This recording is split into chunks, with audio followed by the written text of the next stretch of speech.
Governor Lewis had from early life been subject to hypochondriac affections. It was a constitutional disposition in all the nearer branches of the family. During his western expedition, the constant exertion which that required of all the faculties of body and mind suspended these distressing affections. But after his establishment at St. Louis, they returned to him with redoubled vigor and began seriously to alarm his friends. Thomas Jefferson. As a reward for his role in the expedition, Meriwether Lewis was appointed governor of the Louisiana Territory. Like his partner Clark, he too moved to St. Louis. But unlike his friend, Lewis was soon overwhelmed by problems in his new life. He courted several women, but none would marry him. Debts mounted up. His inability to complete a manuscript describing the expedition and its discoveries seemed to cool Jefferson's friendship toward him. Lewis disintegrated. He fell apart.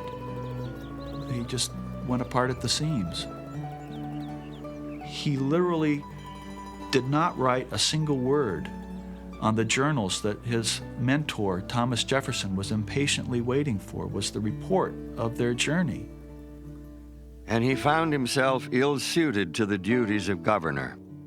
Mounds of paperwork over land claims, disputes between Indian trading companies, and a territorial secretary who tried to turn officials in Washington against him. He took to drinking very heavily. He also had malaria and was doping himself up, taking a mixture of opium and morphine on a regular basis. He sank into a depression. Finally, in 1809, when a new administration questioned some of his expenditures, Lewis decided to head back to Washington to defend his name and his honor. St. Louis, August 26, 1809. I have not spent such a day as yesterday for many years when I took leave of Governor Lewis.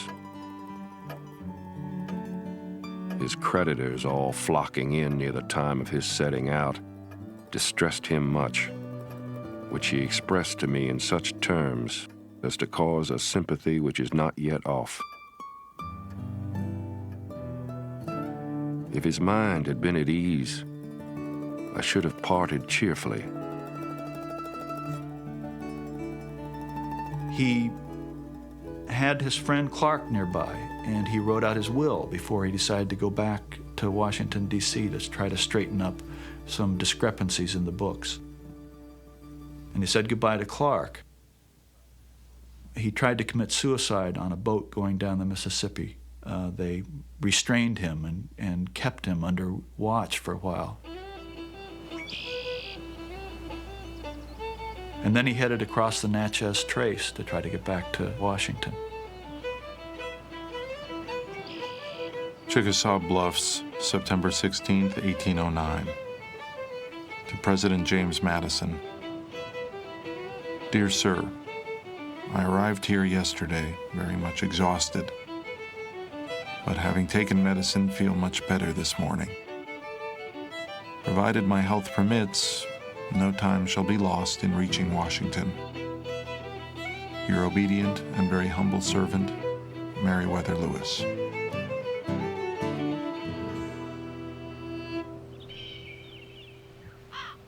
Traveling the road called the Natchez Trace in Tennessee, he reached Grinder's Stand, a small inn south of Nashville, on October 10th.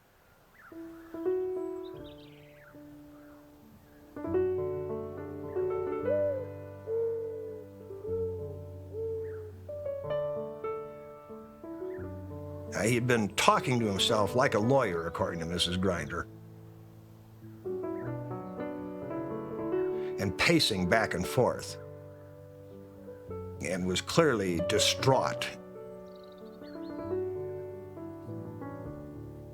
And then he sat down on the porch, and had this moment of quiet and remarked, "Oh, what a sweet evening this is," and went into an introspection.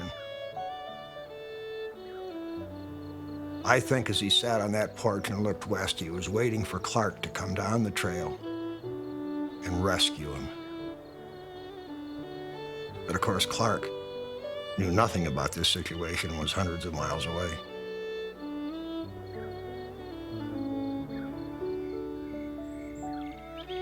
His last night he spent asking a friend to put down a buffalo robe on the floor of Grinder's stand.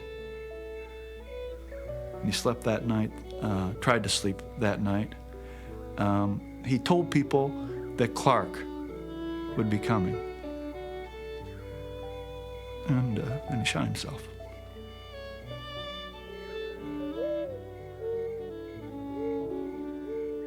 Nashville, Tennessee, October 18, 1809. To Mr. Thomas Jefferson, Monticello. Sir, it is with extreme pain that I have to inform you of the death of His Excellency Meriwether Lewis, Governor of Upper Louisiana, who died on the morning of the 11th, and I am sorry to say, by suicide. He had shot himself in the head with one pistol and a little below the breast with the other. James Neely, U.S. Agent to the Chickasaw Nation.